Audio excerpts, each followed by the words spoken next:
बिस्मिल्लाहिर्रहमानिर्रहीम। अस्सलाम वालेकुम डियर फ्रेंड्स। तो आज के वीडियो में आप लोगों को एक बहुत बड़ी जो न्यूज़ है वो देने जा रहा हूँ, जिसमें आप लोगों को बताऊँगा छुट्टियों के हवाले से पूरे पंजाब में जो छुट्टियाँ होंगी वो किन किन क्लासों को होंगी और तजावीज़ कौन कौन सी पेश की जा रही हैं और फ़ैसला कब होगा, कब मीटिंग होगी जिसमें फ़ैसला किया जाएगा कि तमाम स्कूलों को, तमाम क्लासेस को छुट्टियाँ दे दी जाएँ या पहली से लेकर 8वीं जमात के तलबा को छुट्टियाँ दे दी जाएँगी। सबसे पहले तो बात कर लेते हैं कि क्या तजावीज़ पेश की जा रही हैं।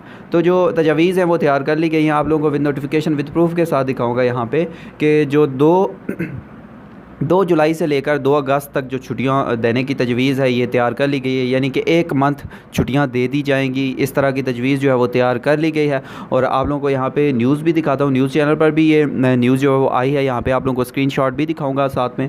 और कहा यही जा रहा है कि पहली से लेकर 12वीं जमात यानी कि तमाम क्लासेस को छुट्टियाँ दे दी जाएंगी 1 मंथ के लिए, ताकि क्योंकि गर्मी की जो शिद्दत है उसमें इजाफा होता जा रहा है और टेम्परेचर भी काफ़ी जो है वो ऊपर जा रहा है और 40 से भी ऊपर जा रहा है। तो इसलिए पंजाब में जो है वो मुराद रास साहब ने भी कहा था कि 2 हफ्तों का टाइम है तमाम स्कूल्स के पास, वो अपने जल्दी से जल्दी पेपर जो है वो ख़त्म करें ताकि फिर स्कूल्स को छुट्टियां दे दी जाएं। ये अभी छुट्टियां इसीलिए नहीं दी जा रही थी क्योंकि स्कूल जो थे वो पेपर्स ले रहे थे, छोटे बच्चों के पेपर अभी तक नहीं हुए थे, तो यहाँ पे पेपर्स लिए जा रहे हैं, तो इस वजह से छुट्टियाँ नहीं दी गई। तो अब जो है पेपर ख़त्म होने वाले हैं, तो 2 जुलाई से 2 अगस्त तक छुट्टियाँ देने की तजवीज़ जो है वो NCOC की मीटिंग में पेश की जाएगी और NCOC की मीटिंग में फ़ाइनल फ़ैसला होगा। तो इंशाअल्लाह ताला जो भी फ़ैसला होगा आप लोगों के साथ ज़रूर शेयर की जाएगी।